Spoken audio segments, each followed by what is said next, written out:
Hello friends. ஜோகோல தான் வந்து உங்களுக்கு நியூவா வந்து இந்த ரெக்ரூட்மென்ட் குடுத்துருக்காங்க. ஸோ உங்களுக்கு வந்து பாருங்க 2000 பிளஸ் வேக்கன்சியோட வந்திருக்கு. இந்த வேலைக்கு வந்து பார்த்தீங்கன்னா, உங்களுக்கு போஸ்டிங் வந்து நம்ம தமிழ்நாட்ல தான் வந்து இருக்க போது. உங்களுக்கு ஃப்ரெஷர்ஸ் நீங்க அப்ளை பண்ணிக்கலாம். ஸோ பாஸ் அவுட்ட பொறுத்தவரைக்கும் பாருங்க 2014லருந்து 2024க்குள்ளார நீங்க பாஸ் அவுட் ஆனீங்க. இதுக்கு வந்து எலிஜிபிள் நீங்க அப்ளை பண்ணிக்கலாம். சேலரின்னு பொறுத்தவரைக்கும் உங்களுக்கு இனிஷியலா ஸ்டார்ட்டிங் சேலரி வந்து பார்த்தோன்னா 25,000 இருக்கும் ட்ரெய்னிங் பீரியட்ல. ஆஃப்டர் ட்ரெய்னிங்க்கு அப்புறம் ஒரு 40,000க்கு மேல உங்களுக்கு சேலரியே வந்து வரும். ஃபீஸ் அந்த மாரி எதுவுமே கிடையாது. ஆல் டிஸ்ட்ரிக்ட்ஸ் மேல், ஃபீமேல் அப்ளை பண்ணிக்கலாம். இப்ப இந்த வேலைக்கான கேரியர் சைட் நம்ம பார்க்கலாம். நீங்களும் நம்ம சேனல சப்ஸ்கிரைப் பண்ணலனா, சப்ஸ்கிரைப் பண்ணிக்கோங்க. ஃபிரெண்ட்ஸ் இதுதான் வந்து பாருங்க உங்களுக்கு அஃபிஷியல் கேரியர் சைட்டு. ஸோ உங்களுக்கு ஜோகோல இருந்து பாருங்க இப்ப நியூவா வந்து இந்த ஜாப் வந்து குடுத்துருக்காங்க. ஸோ உங்களுக்கு ரெஜிஸ்ட்ரேஷன் ஃபார்மே வந்து பாருங்க ஓப்பன் ஆயிடுச்சு. இது எப்படி ஃபில் பண்ணணும் அப்படிங்கிறத நான் சொல்லிடுறேன். ஃபர்ஸ்ட் வந்து பாருங்க உங்களோட ஃபுல் நேம்ல இருந்து உங்களோட இமெயில் ஐடி, உங்களோட மொபைல் நம்பர், ஸோ அதுக்கப்புறம் டிகிரி டிபார்ட்மெண்ட் கேட்டிருக்காங்க பார்த்தீங்களா, அத நீங்க சூஸ் பண்ணாலே வந்து பார்த்தோன்னா, ஸோ உங்களுக்கு மோஸ்ட்டா எல்லா டிகிரியுமே வந்து குடுத்துருக்காங்க. பிஏ, பிபிஏ, பிஎஸ்சி இந்த மாரி வந்து பிகாம்ல இருந்து, ஸோ பிஇல இருந்து பாருங்க உங்களுக்கு எம்பிஏ, எம்எஸ்சி இந்த மாரி வந்து உங்களுக்கு மாஸ்டரும் குடுத்துருக்காங்க. இதுல நீங்க எதுவோ நீங்க வந்து சூஸ் பண்ணிக்கலாம். இப்ப நீங்க பி வந்து இப்ப ஆட்டோமொபைல்னா அத நீங்க குடுத்துக்கலாம். அதுக்கப்புறம் வந்து பாருங்க இயர் ஆஃப் கிராஜுவேஷன் குடுத்துருக்காங்க பாருங்க. அது வந்து பார்த்தீங்கன்னா, நீங்க வந்து பார்த்தீங்கன்னா, ஸோ 2014லருந்து 2024 வரைக்கும் இதுக்கு எலிஜிபிள். இதுல பாஸ் அவுட் ஆனவங்க இதுக்கு நீங்க அப்ளை பண்ணிக்கலாம். இப்ப நீங்க 2020ல கம்ப்ளீட் பண்ணியிருந்தீங்கன்னா, அத வந்து நீங்க சூஸ் பண்ணிக்கலாம். அதுக்கப்புறம் வந்து பாருங்க இயர் ஆஃப் எக்ஸ்பீரியன்ஸ் வந்து கேட்டிருக்காங்க. ஸோ இதுல நீங்க ஃப்ரெஷரா இருந்தா ஃப்ரெஷர் குடுங்க. அப்படி இல்லன்னா எக்ஸ்பீரியன்ஸ் இருந்தா எக்ஸ்பீரியன்ஸ் வந்து நீங்க குடுத்துக்கோங்க.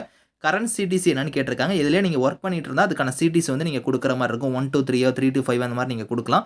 அப்படி இல்லன்னா நாட் அப்ளிகபிள்ங்கிறத சூஸ் பண்ணிக்கோங்க. எக்ஸ்பெக்டட் சிடிசியுமே இங்க குடுத்துருக்காங்க பாருங்க. இதுவுமே வந்து நீங்க எவ்வளோ எதிர்பார்க்குறீங்கன்னு கேட்டிருக்காங்க. அதுக்குமே வந்து நீங்க நாட் அப்ளிகபிள் குடுத்துக்கலாம். அப்படி இல்லன்னா நீங்க நீங்க சூஸ் பண்ற மாரி இருந்தா நீங்க சூஸ் பண்ணிக்கோங்க. ஸோ நோட்டீஸ் பீரியட் ஏதாவது இருக்கான்னு கேட்டிருக்காங்க. நீங்க வொர்க் பண்ணக்கூடிய கம்பெனில. அப்படி இல்லன்னா நீங்க நாட் அப்ளிகபிள் இல்லன்னா இமிடியேட் கூட நீங்க வந்து குடுத்துக்கலாம். ஸோ அதுக்கப்புறம் உங்களோட அட்ரஸ்ல இருந்து, உங்களோட ஸ்டேட்ல இருந்து, உங்களோட நேட்டிவ் டிஸ்ட்ரிக்ட், நேஷனாலிட்டி இதெல்லாம் நீங்க சூஸ் பண்ணிட்டு, அதுக்கப்புறம் வந்து பாருங்க டெஸ்ட் லொகேஷன் குடுத்துருக்காங்க பாருங்க. சென்னை, கோயம்புத்தூர், தென்காசி இந்த 3 லொகேஷன்ல தான் வந்து பார்த்தோன்னா, டெஸ்ட் வந்து உங்களுக்கு வந்து கண்டக்ட் பண்ண போறாங்க. இதுல உங்களுக்கு எது நியர்பையோ அந்த டெஸ்ட் லொகேஷன் வந்து நீங்க சூஸ் பண்ணிக்கலாம். இப்ப சென்னை நான் குடுத்தேன்னா, டேட் வந்து பாருங்க ஆட்டோமேட்டிக்கா இதுல ஃபில் ஆயிரும். 10த் அன்னைக்கு வந்து பார்த்தோன்னா, உங்களுக்கான டெஸ்ட் டேட் குடுத்துருக்காங்க சென்னையில. அதே நீங்க வந்து கோயம்புத்தூர் குடுத்தீங்கன்னா 17 குடுத்துருக்காங்க. தென்காசி நீங்க குடுத்தீங்கன்னா, உங்களுக்கு வந்து 18 வந்து பார்த்தோன்னா, டெஸ்ட் டேட்டா வந்து இருக்கும். இதுல நீங்க ஒரு டைம் மட்டும் வந்து டெஸ்ட் வந்து நீங்க வந்து டேட் வந்து குடுத்துக்கோங்க. நீங்க வந்து திரும்ப திரும்ப நீங்க அப்ளை பண்ண வேணாம். டெஸ்ட் டேட் வந்து உங்களுக்கு வந்து நீங்க சேஞ்ச் பண்ண வேணாம். ஸோ நீங்க இப்ப தென்காசினா, தென்காசி மட்டும் நீங்க குடுத்து இதுக்கான டெஸ்ட் டேட்ல வந்து நீங்க அட்டெண்ட் பண்ணிக்கோங்க. ஸோ அதுக்கப்புறம் உங்க ரெஸ்யூம் வந்து பாருங்க ப்ரௌஸ் ஃபைல்ல வந்து நீங்க அட்டாச் பண்ற மாரி இருக்கும். அது வந்து பார்த்தோன்னா, இந்த ஜாப்ப பொறுத்து அதுக்கான நேச்சர் ஆஃப் ஜாப் என்னவோ அதுக்கு தகுந்த மாரி வந்து ரெஸ்யூம் வந்து நீங்க ரெடி பண்ணிக்கோங்க. ஏன்னா, அத வச்சு தான் வந்து பார்த்தோன்னா, உங்க ரெஸ்யூம் வந்து ஷார்ட் லிஸ்ட் ஆகும். அதுக்கு என்ன ஸ்கில்ஸ் கேட்டிருக்காங்களோ அதெல்லாம் வந்து ஹைலைட் பண்ணி கரெக்ட்டா வந்து அந்த ரெஸ்யூம்ல வந்து நீங்க ரெடி பண்ணுங்க. அப்பதான் வந்து பார்த்தோன்னா, ஈஸியா வந்து ஷார்ட் லிஸ்ட் ஆகும். ஃபைனலா வந்து இந்த சப்மிட் பண்ணிட்டீங்கன்னா போதும். உங்களோட ரெஸ்யூம் வந்து பார்த்தோன்னா, ஃபைனலா சப்மிட் ஆயிரும். ஸோ இதுல வந்து எந்த ஜாப் வந்து உங்களுக்கு குடுத்துருக்காங்கன்னா, சாஃப்ட்வேர் டெவலப்பருக்கு வந்து பாருங்க இப்போ நியூவா வந்து வந்திருக்கு.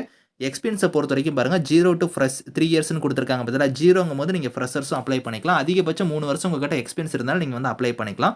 இயர் ஆஃப் பாசிங் வந்து பாருங்க அப் டூ 2024 தான். ஸோ 2014ல இருந்து 2024 வரைக்கும் நீங்க வந்து எலிஜிபிள். இதுல பாஸ் அவுட் ஆனீங்க நீங்க அப்ளை பண்ணிக்கலாம். ஸோ ஸ்கில் செட்ட பொறுத்தவரைக்கும் பாருங்க, C, C plus plus, Java இதில வந்து நீங்க இந்த ஸ்கில்ஸ் வந்து உங்களுக்கு வந்து நல்லா தெரிஞ்சிருக்கணும் அப்படிங்கிறதையும் குடுத்துருக்காங்க. ஜாபோட நேச்சருமே வந்து பாருங்க, உங்களுக்கு வந்து develop, test and implement new software புரோகிராம்ஸ்லாம் வந்து நீங்க வந்து டெவலப் பண்ற மாரி இருக்கும்.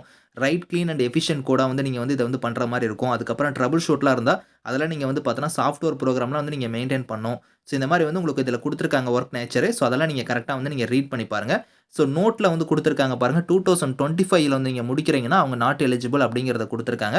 ஸோ உங்களுக்கு வந்து எப்படி வந்து ஷார்ட் லிஸ்ட் பண்ணுவாங்கன்னா, ஷார்ட் லிஸ்டட் கேண்டிடேட்ஸ் எல்லாத்துக்கும் வந்து பார்த்தோன்னா, ரிசீவ் ஆகும். இமெயில் மூலியமா உங்களுக்கு வந்து இன்டிமேஷன் வந்து பண்ணுவாங்க. இன்டர்வியூக்கான டீட்டெயில்ஸ் எல்லாமே வந்து பார்த்தோன்னா, இமெயில் மூலியமா தான் நாங்க தெரிவிப்போம். அது 2 நாளைக்கு முன்னாடி வந்து உங்களுக்கு வந்து நாங்க தெரிவிப்போம் அப்படிங்கிறத வந்து குடுத்துருக்காங்க. டெஸ்ட் டேட்டுக்கு முன்னாடி வந்து பார்த்தோன்னா, இன்டர்வியூ எப்பங்கிறத நாங்க இமெயில் மூலியமா வந்து தெரிவிப்போம் அப்படிங்கிறத வந்து இதில தெளிவா குடுத்துருக்காங்க. இதெல்லாம் நீங்க கரெக்ட்டா வந்து நீங்க ரீட் பண்ணி பாருங்க. ஸோ அதே மாரி வந்து பாருங்க, உங்களுக்கு வொர்க் லொகேஷன பொறுத்தவரைக்கும் எனிவேர் இன் தமிழ்நாடுன்னே குடுத்துருக்காங்க. தமிழ்நாட்ல வந்து ஒரு 8 லொகேஷன்ல வந்து பார்த்தோன்னா, உங்களுக்கான ஜாப் வந்து எங்க வேணாலும் இதுக்கு வந்து இருக்கும் அப்படிங்கிறத குடுத்துருக்காங்க. ஸோ அது எல்லாமே பாருங்க உங்களுக்கு இங்க குடுத்துருக்காங்க. இன்டர்வியூ ப்ராசஸ் எல்லாமே வந்து நாங்க இன்ஃபார்ம் பண்ணுவோம். அதுக்கான லொகேஷன் எல்லாமே வந்து பார்த்தோன்னா, நாங்க வந்து இன்ஃபார்ம் பண்ணுவோம் அப்படிங்கிறத குடுத்துருக்காங்க. ஸோ இதுக்கான லிங்க்ஸ் எல்லாமே வந்து நான் கீழ குடுக்குறேன். ஸோ வில்லிங்கா இருக்கிறவங்க இதுக்கு நீங்க அப்ளை பண்ணிக்கோங்க. Thank you friends.